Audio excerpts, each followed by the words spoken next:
जय गुरु जी। शुक्राना गुरु जी। कैसे हो आप सब? ठीक हो? गुरु जी की बहुत कृपा है। गुरु जी ने अपने इतने सारे शुक्राने बख्शे हुए हैं, इतना सुंदर जो गुरु परिवार दिया है। थैंक यू सो मच गुरु जी। ऐसे ही हमारा परिवार फलता फूलता रहे। मैं भी आप सबको बहुत मिस कर रही हूँ। जय गुरु जी अन्नू आंटी, जय गुरु जी संजीव अंकल, जय गुरु जी गीता अरोड़ा आंटी, जय गुरु जी। शुक्राना गुरु जी का लख लख शुक्राना, अनंतम शुक्राना। सबको प्यार भरा नमस्कार। आपको पता है जब मैं अभी सोमरसेट मंदिर गई ना 2-3 बारी, तो वहाँ पर ना जो आंटी हैं, आरती आंटी कहते हैं कि ना गुरुजी कहते होते थे कि सबसे पहले ना नमस्ते किया करो। गुरुजी सबको नमस्ते कहते थे, तो आंटी कहती है नमस्ते गुरुजी, फिर कहते हैं जय गुरुजी। तो मैंने भी सीख लिया है, सबको नमस्ते गुरुजी कहते हैं। नमस्ते हमारा भारतीयों का एक बहुत ही पुरानी सभ्यता है। तो अब तो मैं कह सकती हूँ नमस्ते इंडिया, नमस्ते अमेरिका। तो अमेरिका वालों को भी तो नमस्ते करनी बहुत ज़रूरी है ना। थैंक यू सो मच गुरुजी। शुक्राना गुरुजी का, इतने प्यारा गुरुजी का परिवार देने के लिए। और मुझे बहुत सारे मैसेजेस आते हैं कि आंटी जल्दी आओ, हम आपको मिस कर रहे हैं। Very good. अंकल आंटी ने लिखा है नमस्ते। हाँ, तो सब नमस्ते गुरुजी भी बोलेंगे और जय गुरुजी भी बोलेंगे, है ना। तो आज ना मुझे बड़े सारे ना 2-3 दिन से सत्संग याद करा रहे थे गुरुजी, अमेरिका के ही, कि जो मैं जब पहले आई थी, आज से 3.5 साल पहले, जब कोविड में आई थी मैं। तो शायद अभी कुछ नई ऐसी संगत भी जुड़े हैं इस ग्रुप में जिन्होंने पहले वो सत्संग नहीं सुने होंगे। तो मैं आज मन कर रहा था कि मैं आपके साथ में वो सारे सत्संग भी शेयर करूं। तो जो गुरुजी चाहते हैं कि कभी कभी ना गुरुजी चाहते हैं कि कोई कोई सत्संग हम बार बार शेयर करें। कई बार गुरुजी कहते हैं कि कोई कोई सत्संग ऐसा होता है कि जो तुमने पहले सुनाया होता है, लेकिन हो सकता है कि तुमने वो तुम्हारी वजह से किसी और को सुनने का मौका मिलेगा, उसके आंसर मिलेंगे। तो मंदिर में ही ना एक सत्संग सुनाया जा रहा था कि मंदिर में नहीं, मैंने यूट्यूब पे सुना एक अंकल का सत्संग कि वो बता रहे थे कि गुरुजी ना, आपने भी सुना होगा अपने टाइम में, पान से ब्लेस करते थे। कई बारी ना गुरुजी पान खिला के ब्लेस करते थे। तो वो सत्संग सुनते ही मुझे याद आया, पान का पत्ता, मतलब गुरुजी ने कई बार उनको इलाज किया बीमारियों का। तो फिर मुझे याद आया कि जब मैं यहाँ पे आई हुई थी, कोविड था, मुझे नहीं पता था उन दिनों पान में कुछ ऐसी एक औषधि आई थी कि जो कोविड में ट्रीटमेंट कर रही थी। मुझे एक दिन यहाँ पे गुरुपूरब था, गुरु नानक बर्थडे था, तो मेरे को पता नहीं गुरु नानक बर्थडे था या कोई गुरुपूरब था। तो मुझे ड्रीम आया कि जहाँ हमारे बच्चे रहते थे पहले वाले घर में, फ्लोरम पार्क में, वहाँ पे मैं बैठी हुई हूँ और घर के बाहर से प्रभात फेरी निकल रही है, गुरुपूरब का जैसे जुलूस निकल रहा है पूरा। और एक अच्छे से ट्रक में गुरु ग्रंथ साहिब जी रखे हुए हैं और बहुत सारे लोग वाहिगुरु का जाप कर रहे हैं। तो वहाँ पे गुरुजी भी बैठे हुए हैं। तो मैं अपनी खिड़की में से देख रही होती हूँ, क्योंकि कोविड था, बाहर तो हम जा नहीं रहे थे। तो बच्चों ने कहा बाहर नहीं जाना, यहीं से दर्शन कर लो। तो मैं अपनी विंडो से देख रही होती हूँ, तो बाहर से उस ट्रक में से एक अंकल निकल के आते हैं और वो ये बोलते हैं कि जाओ ये बुलबुल आंटी को पान दे के आओ। तो मैं बड़ी हैरान होती हूँ कि गुरु ग्रंथ साहिब जी का प्रकाश हो रहा है और गुरुपूरब का जुलूस निकल रहा है और मुझे पान दे रहे हैं गुरुजी। तो गुरुजी ने कहा इसको पान दे के आओ। तो मुझे उस समय बिल्कुल भी समझ में नहीं आया कि मुझे क्यों इतना टेस्टी वाला पान खिलाया। ये तो मुझे बाद में इंडिया आके पता चला कि गुरुजी ने उस टाइम पे, मेरे को भी ध्यान है कि कुछ ऐसा हुआ था कि पान में कोई चीज़ थी कि गुरुजी ने ये एक मैसेज दिया था कि पान से कोविड ठीक होता है। तो देखिए मुझे उस टाइम पे कोविड नहीं हुआ। खैर मुझे तो टचवुड है, गुरुजी की बहुत कृपा है, कभी भी कोविड नहीं हो पाया और ना ही कभी हो, और बहुत सारी चीज़ें हुई पर कोविड नहीं हुआ। तो गुरुजी ने उस टाइम मुझे पान खिला के ब्लेस किया। और इस बार मुझे फिर से सत्संग सुनवाया कि पान, गुरुजी पान के पत्ते से ब्लेसिंग देते थे। एक तो ये सत्संग हो गया। फिर आपने बहुत बार सुना होगा कि जब बटरफ्लाई आती है, आपको मैं क्या बताऊं कि जब मैं इस गार्डन में जाती हूँ बच्चों के, कभी कभी अकेली होती हूँ या अजान जब खेल रहा होता है तो मैं ऐसे गार्डन में घूम रही होती हूँ, तो मैं कहती हूँ गुरुजी, ऐसे पेड़ों की तरफ देख के, आसमान की तरफ देख के, गुरुजी आप हो ना यहाँ मेरे साथ में, चलो ना मुझे अपनी प्रेजेंस फील कराओ। मतलब क्या ही मैं बोलूँ, क्या ही शुक्राने करूँ मेरे गुरुजी महाराज के कि उसी समय मुझे बटरफ्लाई नज़र आ जाती है और गुरुजी बटरफ्लाई और पीकॉक के जरिए ब्लेस करते हैं। फिर मैं अजान से कहती हूँ, देख अजान बटरफ्लाई, क्योंकि उस टाइम मेरे पास फ़ोन नहीं होता कि मैं उसकी वीडियो बनाऊँ, फ़ोन अंदर रखा होता है कई बार मैंने। एक बार मुझे येलो कलर की बटरफ्लाई तो मुझे 2-3 बार दिखाई दी, जैसे लगा कि गुरुजी येलो कलर के चोले में गुरुजी मुझे दिख रहे हैं और कह रहे हैं मैं यहीं पे हूँ। तो ये हमारे गुरुजी जो होते हैं ना, कि उनकी प्रेजेंस वो हमेशा हमें फील कराते हैं संगत जी की। गुरुजी कहते हैं मैं तुम्हारे अंग संग हूँ, कहीं नहीं गया मैं। तो अभी आजकल तो मुझे इतने ड्रीम आ रहे हैं, जब भी मैं सोच रही हूँ कि मुझे अभी यहाँ पे आए 1 महीना भी नहीं हुआ, फर्स्ट को 1 महीना होगा, और मुझे 3-4 बार गुरुजी के ड्रीम आए हैं। अभी मैं आपको एक ड्रीम सुनाती हूँ, मैंने सुनाया था पूजा आंटी को भी, बड़ा हंसे वो, मैंने अपनी बेटी को भी सुनाया कि मैं सोचती रहती हूँ ना कि मैं सत्संग में नहीं जा रही हूँ, अब मैं सत्संग में कब जाऊँगी, ऐसे मैं सोचती रहती हूँ। अब सत्संग बुक हुए हुए हैं सितंबर के और अक्टूबर के भी, तो नवंबर दिसंबर तक के सत्संग बुक हैं। तो अभी मुझे ड्रीम में आया कि मैं ना एक सत्संग में गई हूँ, बड़ा ही लैविश सत्संग हो रहा है, बड़ा ही सेलिब्रिटी के घर में कोई सत्संग हो रहा है। मतलब आप भी हंसोगे, आज तो मैं आपको हंसाने के लिए आई हूँ। मुझे लगता है कि बड़ा ही बहुत जैसे बड़े बड़े घर होते हैं ना, मिनिस्टर्स के होते हैं, सेलिब्रिटी घर होते हैं, वो वाला घर है। और उन्होंने बहुत अच्छे अरेंजमेंट किए हुए हैं, बड़ा सुंदर उन्होंने दरबार के चोला बनाया हुआ है, सब कुछ है रखा हुआ है। तो इंडिया में है वो। तो मैं ना वहाँ पे पहुँच जाती हूँ 1-1.25 घंटा पहले। तो मुझे पूजा आंटी और भावना आंटी बोलती हैं कि हम ना अलग से आएंगे, हम पहुँच जाएंगे। तो वहाँ जब मैं जाती हूँ तो वहाँ कुछ भी नहीं हुआ, जैसे जनरली हम घरों में जाते हैं तो सब मिसमैनेज हुआ होता है, कई लोग करके रखते हैं, कई लोग कुछ नहीं करते हैं। तो वहाँ पे सोफे लगे हुए हैं और बेड लगे हुए हैं, और मैं उनको कह रही हूँ कि ये हटाने हैं भाई यहाँ से। तो मैं फ़ोन करती हूँ तो पूजा आंटी मुझे बोलती हैं कि ना मैं ना मेरे बेटे के फ्रेंड की किसी की डेथ हो गई है, तो मैं किसी अनाथ आश्रम में लंगर प्रसाद बांट रही हूँ आंटी, मैं अभी नहीं आ सकती। तो मैं उनको कहती हूँ कि देखो आंटी, अगर आप नहीं आ सकते थे तो आप मुझे फ़ोन कर देते, तो मैं किसी और को बुला लेती। अब बताओ 7 से 9 का यहाँ पे सत्संग है, 6:45 बज गए हैं, ना गद्दी लगी है, ना चाय प्रसाद बना है, ना जोत बनी है, मैं अकेले क्या क्या काम करूँगी। इन्होंने सोफे भी नहीं हटाए हुए और कोई आ ही नहीं रहा मेरी हेल्प करने। तो संगत जी भावना आंटी को फ़ोन करती हूँ तो उनकी सिस्टर फ़ोन उठाती है और वो बोलती है कि वो तो मार्केट गई हुई है। अब मैं बड़ी परेशान हो जाती हूँ, मैं कहती हूँ गुरुजी मेरी क्या परीक्षा ले रहे हो क्या, मैं इंडिया में आई हूँ और मैंने पहली सेवा ये करी है और मेरे को संगत मतलब मेरे सेवादार ही नहीं मेरे को मिल रहे हैं। तो मैं ना उनके घर में ना मेरी एक कोई पुरानी लड़की है, एक शिवानी, वो मुझे नज़र आती है। तो मैं उसको कहती हूँ कि चल तू ही आ जा हेल्प करने, तो वो 2 मिनट आती है फिर चली जाती है। तो मैं उनके घर की बहुएं हैं, बड़ी अच्छी बेटियां हैं, उनको मैं बुलाती हूँ कि आओ, बड़ी सुंदर सुंदर स्मार्ट है कि आ जाओ जरा ये सोफे हटा दो। तो संगत जी उनके घर में ना रिलेटिव आने शुरू हो गए हैं और जहाँ पे गद्दी लगानी है उनको पता ही नहीं है, वो सोफे पे जाके बैठ जाते हैं। तो मैं कहती हूँ उठो भाई, ये गद्दी मुझे यहाँ पे लगानी है, आप हट जाओ यहाँ से। फिर मैं उनकी बहू से कहती हूँ कि आप आ जाओ प्लीज़, थोड़ी मेरी हेल्प कर दो ये सोफे हटाने में। तो वो पता है क्या बोलते हैं, मतलब मुझे इतनी हंसी आई कि मैंने वो वर्ड ही दिमाग में कहाँ से गुरुजी ने डाला। वो कहती हैं कि नहीं आंटी, यहाँ पे ना डील होती है, ये यहाँ की डील होती है कि यहाँ पे सारा काम सेवादार करते हैं, होस्ट कुछ भी नहीं करता। मैं कहती हूँ ये क्या इंडिया में चेंज हो गया है कि मैं 2-2.5 महीने बाहर क्या रह के आई हूँ तो ये डील होनी शुरू हो गई, गुरुजी ने कौन सी डील ऐसी कर दी है। कहते नहीं आंटी, हम तो आपकी कोई हेल्प नहीं करेंगे, आपको सब कुछ खुद करना पड़ेगा।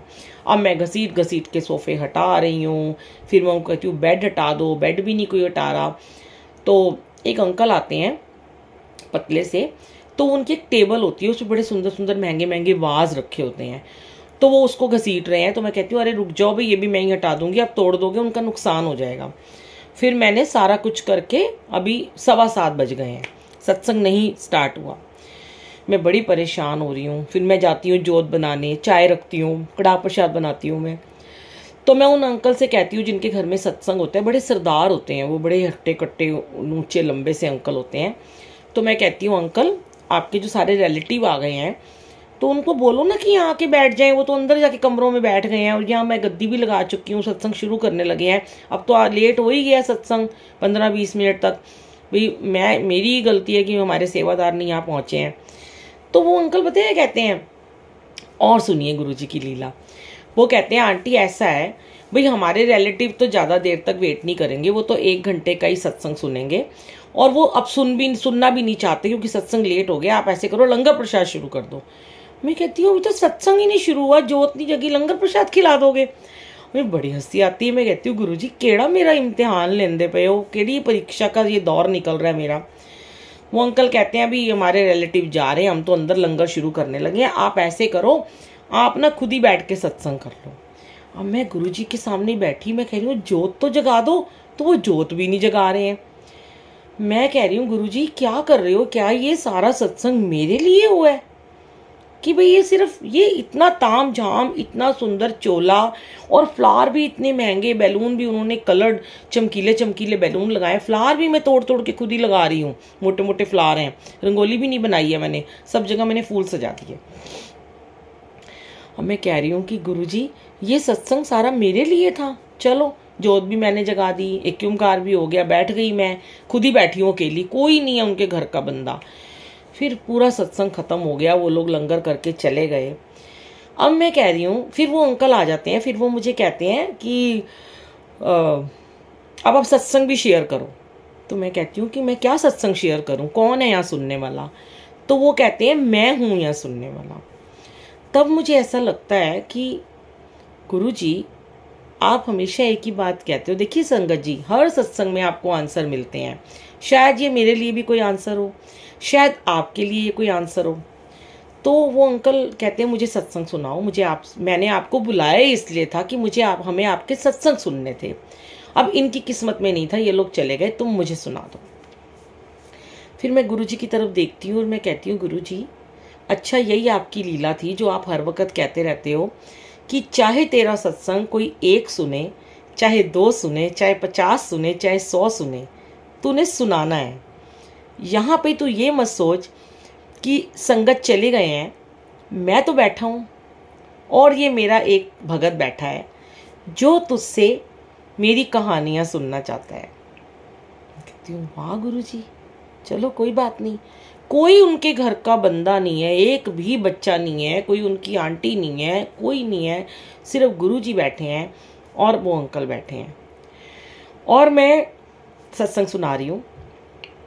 सत्संग भी देखो मैंने कौन सा सुनाया कि गुरुजी ने मुझसे सत्संग सुनवाया। अंकल ने मुझे बोला कि आप अपनी जर्नी सुनाओ, तो मैंने बोला ये तो मैंने यूट्यूब पे बहुत बार डाली हुई है अपनी जर्नी, मैं आज आपको कुछ और सुनाती हूँ। तो वो अंकल कहते हैं कुछ ऐसा सत्संग आप मुझे सुनाओ कि जो बच्चों के लिए हो। अच्छा जी, अब हो सकता है उनके बच्चों के लिए गुरुजी कुछ सुनवाना चाहते हो। फिर उन्होंने अंकल ने कहा कि आप इसको यूट्यूब पे भी डाल देना। मैंने कहा ठीक है। फिर गुरुजी ने टीन एज का सत्संग सुनवाया कि वो मैं पहले शायद थोड़ा शेयर कर चुकी हूँ कि आजकल जो भी ये ज़माना चल रहा है, ये जो दुनिया है, ये जो कलयुग है, इसमें टीनेजर को, यंगस्टर को बहुत ज़रूरत है गुरुजी की ब्लेसिंग की कि जो बच्चे पढ़ते नहीं हैं या जिनका पढ़ाई में मन नहीं लगता या जिनके पेपर नहीं क्लियर होते हैं या जिनको आगे बिजनेस में नौकरी में प्रॉब्लम्स आती हैं, तो उनको गुरुजी से ज़रूर जुड़ना चाहिए। क्योंकि इस कलयुग में सिर्फ गुरुजी ही हैं जो इस गुरुजी का नाम, गुरुजी का मंत्र जाप जो है वो इस कलयुग में सतयुग को लाने की एक ताकत रखता है। ये गुरुजी ने वहाँ पे मुझसे शेयर करवाया। अंकल बड़े ध्यान से सुन रहे हैं और मैं सुना रही हूँ, गुरुजी सुन रहे हैं। मुझे एक ही भाव आ रहा है बार बार, गुरुजी जब सारा सत्संग आपने मुझसे अकेले ही करवा लिया, जब सारा भोग भी अकेले लगवा लिया, जोत भी जगवा ली, लंगर प्रसाद भी खिला दिया, तो अकेले ही सत्संग भी सुन रहे हो बैठ के। और गुरुजी भाव दे रहे हैं मुझे कि जब मैं ये कहता हूँ कि मैं किसी भी रूप में सत्संग में आता हूँ तो क्या पता मैं इस अंकल के रूप में आके बैठा हूँ, तो तू सुना सत्संग। और मुझे नहीं पता कि मैंने कितने सारे सत्संग सुनाए। 7 से 9 का सत्संग था, सेवादार वहाँ नहीं पहुँचे, मैं 11 बजे तक वहाँ पे सत्संग ही सुनाती रही, होश भूल गई मैं। फिर मैंने उनको सुनाया कि एक इस बच्ची का, कि जो एक गाँव में रहती थी, कि जिसके जो IAS की तैयारी कर रही थी, उसके पेपर नहीं क्लियर हो रहे थे, तो उसको मैंने अमृत वेले के बारे में जब बताया कि आप मंत्र जाप करो, उस लड़की ने 4 महीने लगा दिए, उसके पेपर नहीं क्लियर हुए। फिर जब उसने अमृत वेला करना शुरू किया तो उसका पेपर क्लियर हो गया। फिर गुरुजी ने फिर मुझे क्या आंसर दिया, देखिए, फिर मुझे आंसर दिया कि मैंने कहा गुरुजी कोई आपकी लीला होगी कि इस बार जब मुझे आपने US से बुलाया था, तो गुरुजी ने कहा कि देख, कई कारण थे मुझे तेरे को यहाँ बुलाने के। मैं अपने बेटी से हमेशा कहती थी, काजल से, कि तू अमृत वेला करा कर, तेरे पेपर क्लियर हो जाएंगे। मुझे नहीं पता, अभी उसका एग्ज़ाम है, गुरुजी जानते हैं क्लियर करना है नहीं करना। मैं तो यही कहती हूँ गुरुजी, हम एफर्ट्स करते हैं, ब्लेसिंग देना आपका काम होता है। आप जब चाहोगे तब आप ब्लेसिंग दोगे। हमें अपनी मेहनत करना नहीं छोड़ना, यही मैंने उसको सिखाया। तू मेहनत कर और अमृत वेला शुरू कर दे। और अगर गुरुजी चाहेंगे, उनको ये बोलो कि मेरे लिए जो अच्छा हो वो करना, मेरे करियर के लिए जो अच्छा हो वो करना। और संगत जी, जो बच्ची बचपन से गुरुद्वारे जाती थी, मेरी बेटी बचपन से ही मेरे साथ सेवा में लगी हुई थी, पर बड़े होने तक वो अमृत वेला भी करती रही, कई बार रैन सभाइयों में भी मेरे साथ जाती रही। यहाँ आके कहीं ना कहीं उसका छूट गया था। अब गुरुजी ने जब मुझसे उसको कहलवाया तो वो उसने अगले दिन से उठना शुरू कर दिया। जय जय गुरुजी, शुक्राना गुरुजी, अनंतम अनंतम शुक्राना। और मैंने उसको ये कहा कि कोई 40 दिन मत सोचो, जब तक आपका पेपर नहीं हो जाता तब तक आप उठो। और आप ये देखो कि यहाँ पे 4:30 बजे वो उठ के डायरेक्ट मेरे रूम में आ जाती है। उसने मुझे इतना कहा कि मम्मी मैं ज़्यादा नहीं कर सकती, क्योंकि मुझे दिन में भी ऑफिस भी देखना होता है, पढ़ाई भी करनी होती है, अज़ान को भी देखना होता है, तो मैं पहले जपजी साहब का पाठ करूँगी और फिर मंत्र जाप करूँगी। मैंने कहा इट्स ओके, यही कर लो आप। पर संगत जी, बात तो फिर वही आ जाती है कि गुरुजी हमारे भाव को ब्लेस करते हैं कि हमने अपनी नींद का त्याग करा और हम उठ के आके बैठे, अपने महाराज के आगे हमने हाजिरी लगाई है, चाहे 15 मिनट, चाहे आधा घंटा, चाहे 1 घंटा। वो हमारे भाव को ही ब्लेस करते हैं। वो ये देखते हैं कि मेरी संगत ने कैसे अपने नींद का त्याग करा और कैसे वो मेरे साथ आके बैठे हैं। तो बस वो शुक्राना है गुरुजी का कि फिर गुरुजी ने वहाँ बैठे बैठे मुझे ये भी दिखाया कि मैंने तुझे यहाँ भेजा इसलिए था कि तू यहाँ अपनी बेटी को अमृत वेले में उठा। क्या पता उसको आदत पड़ जाए। हाँ, हो सकता है कि वो हमेशा नहीं कर पाए, लेकिन मैं तो ये कहती हूँ जो अमृत वेला करता है वो हमेशा करे, लेकिन जब जब उसको लगता है कि वो कर सकते हैं 40 डेज का करें, ज़रूर करा करें। फिर मैंने वहाँ पे गुरुजी को बोला कि सेवा भी नहीं ले रहे अभी आजकल आप, तो गुरुजी ने कहा ले, मैं तेरे शरीर को ठीक कर रहा हूँ, तेरी बॉडी को मैं यहाँ पे क्योर कर रहा हूँ। तू घर का काम बिल्कुल नहीं करती थी, मैं तुझे यहाँ घर के काम भी करवा रहा हूँ और मैं तुझे रेस्ट भी करा रहा हूँ, कि वो भी तेरे लिए ज़रूरी था क्योंकि तू थोड़ा ज़्यादा सफ़र कर रही थी। तो जब गुरुजी देखते हैं कि जब हमारा जो शरीर है अगर वो थोड़ा सा भी दुखता है या उसमें कुछ प्रॉब्लम्स आनी, जैसे मेरा नी बहुत दुखना शुरू हो गया था, तो गुरुजी ने मुझे यहाँ पे, हालांकि मुझे सीढ़ियाँ चढ़वाते हैं बार बार ऊपर नीचे, जो कि मैं कभी नहीं चढ़ती थी, उसके ज़रिए मेरी घुटने को ठीक कर दिया उन्होंने, थोड़ा रेस्ट कराया, थोड़े बच्चों के लिए भी कुछ करने के लिए भेजा। पानी पी लूँ मैं? अरे नहीं, वो ना ये मेरे पीछे से ना फ़ैन चल रहा है आंटी, ये मेरे मुंह पे चल रहा है। वैसे तो यहाँ पे AC चलते हैं पर मैं फ़ैन के बिना नहीं रहती हूँ, तो पानी थोड़ा दूर रखा हुआ है पानी की इतनी ज़रूरत नहीं है। तो और आप देखो मैं इतना पानी पीती थी, मेरे यहाँ पे आके पानी पीना भी कम हो गया। अब देखो आंटी कह रही पानी पी लो। मैं इतना पानी पीती थी, घर में 7-8 लीटर मैं पानी पी लेती थी, और यहाँ पे मुश्किल से मैं 2-3 लीटर ही बस पानी पीती हूँ। इसका भी कारण है क्योंकि यहाँ का पानी जो है थोड़ा भारी है।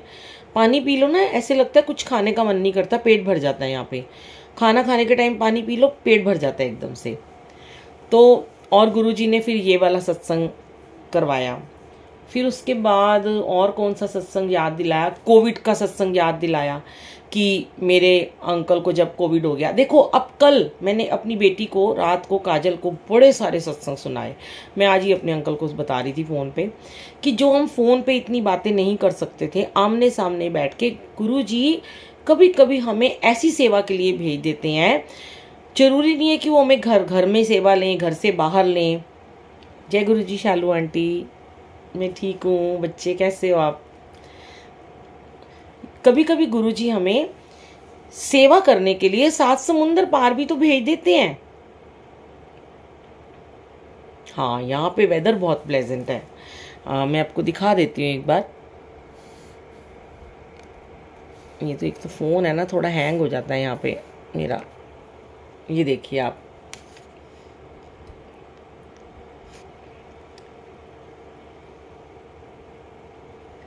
मैं ना साथ साथ ना रिकॉर्डिंग भी कर रही हूँ दूसरे फ़ोन में यूट्यूब पे डालने के लिए। यूट्यूब की संगत भी देख रहे होंगे कि आंटी का हाथ हिल रहा है इधर से उधर। तो अभी अजान स्कूल गया हुआ है और काजल बिटिया पढ़ रही है, और अभी हमने दाल की परौंठी बना के खाई है। खिला पिला भी बड़े अच्छे से रहे हैं। हाँ, यहाँ पे मॉर्निंग है आंटी, यहाँ पे 11:30 बजे हैं अभी। तो फिर गुरुजी ने कोविड का सत्संग भी मेरे से करवाया कि कैसे, मैंने अपनी बेटी को कल सुनाया कि कोविड में कैसे गुरुजी ने मुझे, मेरे से इतने ज़्यादा मंत्र जाप करा के और अंकल को न्यू लाइफ ब्लेस करी। साक्षी आंटी मैं आई थी थोड़े दिन पहले भी अभी लाइव, जब यहाँ पे आई थी 1 हफ्ते बाद। टाइम नहीं इतना मिल पाता क्योंकि अभी अजान स्कूल गया हुआ है, तो मैं थोड़ा लाइव आ जाती हूँ। वहाँ पे रात होती है और वो आ जाता है तो फिर तो बस हम मस्तियों में लग जाते हैं उसके साथ में। कभी उसके टॉयज़, कभी उसका बाहर पानी में खेलना, कभी उसके सैंड बॉक्स में खेलना। और आपकी बिटिया भी बहुत प्यारी है साक्षी आंटी, उससे भी मिलने का बहुत ज़्यादा मन था मेरा, नहीं मिल पाए हम। कोई बात नहीं, बच्चे तो फ़ोटो में देख के ही मैं उसको खुश हो जाती हूँ। तो मैं बहुत तरसती थी कि मैं कब अजान के साथ इतना टाइम स्पेंड करूं। और सबसे बड़ी बात है कि वो अब मुझे ग्रैंड माँ बोलने लगा है। उसको कुछ भी चाहिए होता है तो यहाँ उसको नैना सिखाया, नैना नहीं बोल पाया तो नानी सिखाया। अब मुझे अच्छा नहीं लगा कि वो मुझे नानी बुलाए पुराने ज़माने की तरह। नानी बोला उसने 2-3 बार, फिर उसने एक दिन अपने आप ही बोल दिया ग्रैंड माँ। पकड़ के मुझे कहते हैं ग्रैंड माँ आइसक्रीम आइसक्रीम, ग्रैंड माँ आइसक्रीम। और जब मैं उसे कहती हूँ नहाने चल बाथ टाइम, तो मेरे को गले लग के बोलेगा ग्रैंड माँ बाथ टाइम। तो मतलब लगता है कि पूरी दुनिया की जन्नतें जो हैं वो इसी एक शब्द में है। और अजान जो है इतना प्यारा है, वैसे भी उसको देख के इतना प्यार आता है। बस जल्दी जल्दी हमारी छुटकी का आंचल बिटिया के घर भी छोटू सा नन्नू मुन्नू सा गुड्डा गुड़िया जो भी आए, तो मैं वहाँ पर भी उसके साथ ऐसे ही लाड लड़ाऊंगी। और गुरुजी ने इतने प्यारे प्यारे बच्चे हमें बख्शे हैं, और आप सब भी बच्चे हो, इतने प्यारे बच्चे हो। ये शालू आंटी हैं, मीरा आंटी, साक्षी आंटी, कितनी प्यारी प्यारी बच्चियाँ हैं। क्या क्या नाम नू ऊपर जा रहे हैं सबके नाम, और सबसे बहुत प्यार मिलता है। हाँ, बड़ौदा आ जाऊंगी, ज़रूर आऊँगी। बड़ौदा कभी नहीं आई मैं, ठीक है, पक्का आते हैं हम। तो बहुत सारे कल सत्संग याद भी नहीं आ रहे मैंने क्या क्या शेयर किया था। एक मैंने शहद वर्षा वाला सत्संग शेयर किया कि जब काजल के अजान होने वाला था तो वो स्टेयर से नीचे गिर गई थी, वो भी आपने सुना होगा। 4-5 सीढ़ियाँ गिर गई थी जब वो प्रेग्नेंट थी, और मेरे घर में शहद वर्षा हुई। गुरुजी ने आधी रात को मुझे अपने स्वरूप में शहद वर्षा करके दिखाया कि तेरी बच्ची ठीक है, और वो ठीक थी। उसका जब 2 दिन बाद टेस्ट हुआ तो वो बिल्कुल ठीक थी।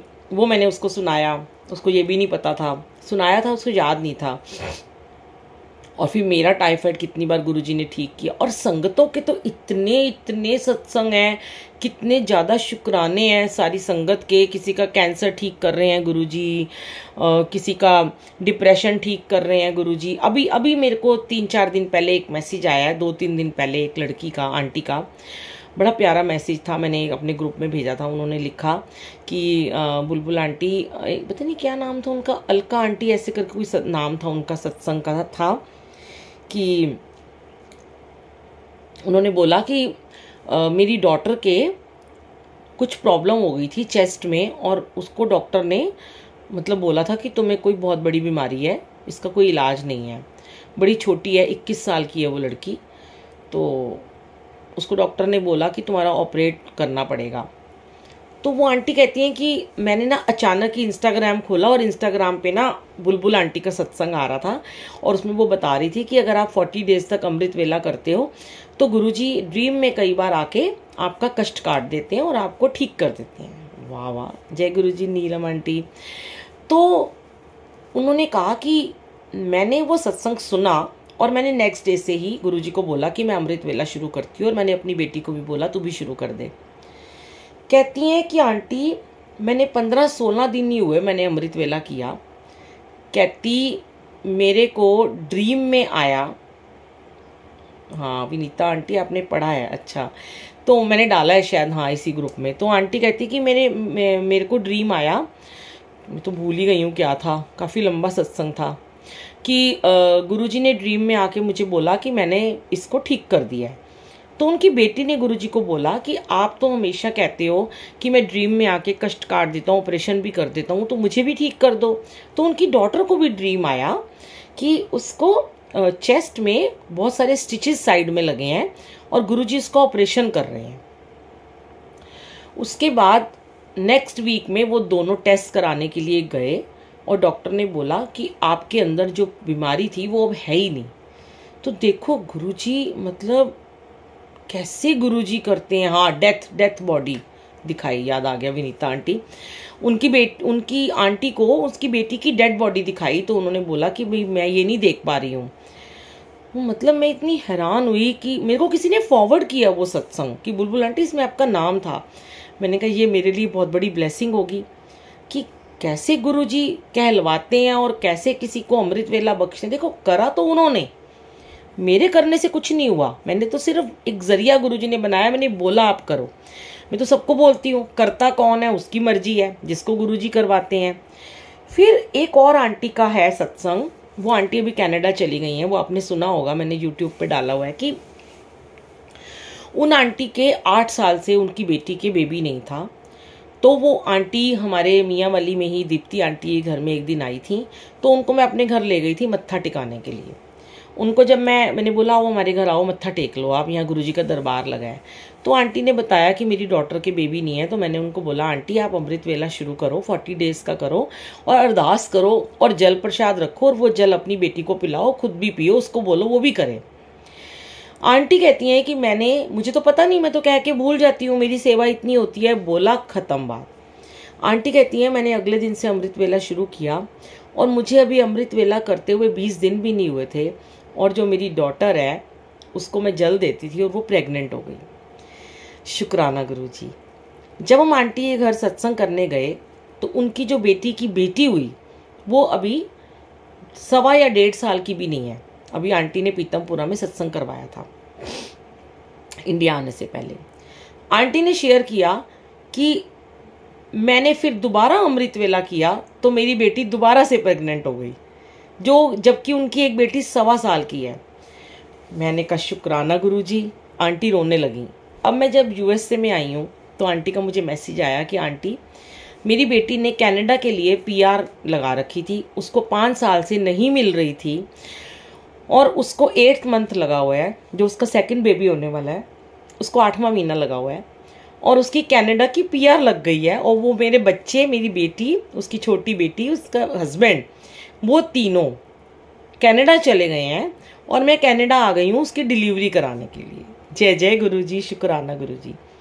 देते हो तो छप्पर फाड़ के देते हो, नहीं देते तो बड़ा तरसाते भी हो, टाइम भी लगाते हो। ये तो बिल्कुल सच है। कभी कभी गुरुजी कहते हैं समय लगता है, गुरु के घर में देर है अंधेर नहीं है। संगत जी, सबको मिलेगा, जरूर मिलेगा। विश्वास अपना बनाए रखो, बस शुक्राना करते रहो।